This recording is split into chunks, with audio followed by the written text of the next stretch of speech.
Telangana cabinet సమావేశం కొనసాగుతుంది. MPTC, ZPTC ఎన్నికలపై మంత్రి మండలిలో చర్చించనున్నారు. రైతు భరోసా నిధులు విడుదల తేదీని ప్రకటించనుంది కేబినెట్.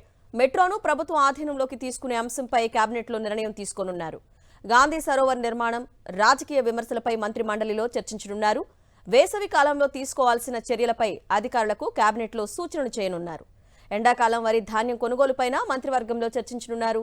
గ్రేటర్ హైదరాబాద్లో కొత్తగా ఏర్పాటైన 3 మున్సిపల్ కార్పొరేషన్లలో ఉద్యోగుల విభజనపై కేబినెట్లో చర్చించనున్నారు.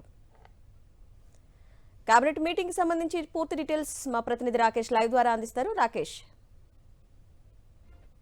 అధ్యక్షతన తెలంగాణ కేబినెట్ సమావేశం ప్రారంభమైంది. దాదాపుగా 25 పైగా ఎజెండా అంశాలతో ఈ కేబినెట్ సమావేశం జరుగుతున్నట్టుగా తెలుస్తోంది. దాదాపుగా 4 నుంచి 5 గంటల పాటు ఈ సమావేశం జరిగే అవకాశం ఉన్నట్టుగా కాసేపటి క్రితం మంత్రులు చెప్పారు. ముఖ్యంగా ఈ యొక్క 25 అంశాల్లో కీలకమైన అంశాల్లో ఒకటి ఎన్నికల నిర్వహణ. ఎంపీటీసీ, జెడ్పీటీసీలకు సంబంధించి దాదాపుగా పదవీకాలం ముగిసి చాలా నెలలు అవుతున్నప్పటికీ ఎన్నికలకు సంబంధించి చాలా నుంచి పెండింగ్ పడుతూ వస్తూ ఉంది. ఈ నేపథ్యంలో దీనిపైన ఒక నిర్ణయం తీసుకునే అవకాశం. దీంతోపాటు బడ్జెట్ సమావేశాలపైన కూడా ఎప్పటి నుంచి నిర్వహించాలని దానిపైన కూడా ఒక స్పష్టత వచ్చే అవకాశం ఉంది. దీంతోపాటు యాసంగి వరిధాన్యం కొనుగోలుకు సంబంధించి తీసుకోవాల్సిన జాగ్రత్తలు, ఏర్పాట్లపైన మంత్రులకు సీఎం దిశానిర్దేశం చేయబోతున్నారు. దీంతోపాటు మార్చి 31లోపు మెట్రోను రాష్ట్ర ప్రభుత్వం టేక్ ఓవర్ చేసుకుంటామని గతంలోనే అనౌన్స్ చేసిన నేపథ్యంలో దానికి సంబంధించిన విధి విధానంలో కేబినెట్ ఖరారు చేసే అవకాశం కనిపిస్తోంది. దీంతోపాటు వేసవి కాలంలో రాష్ట్ర వ్యాప్తంగా తీసుకోవాల్సిన జాగ్రత్తలకు సంబంధించి అధికారులకు దిశానిర్దేశం చేసే అవకాశం కనిపిస్తూ ఉంది.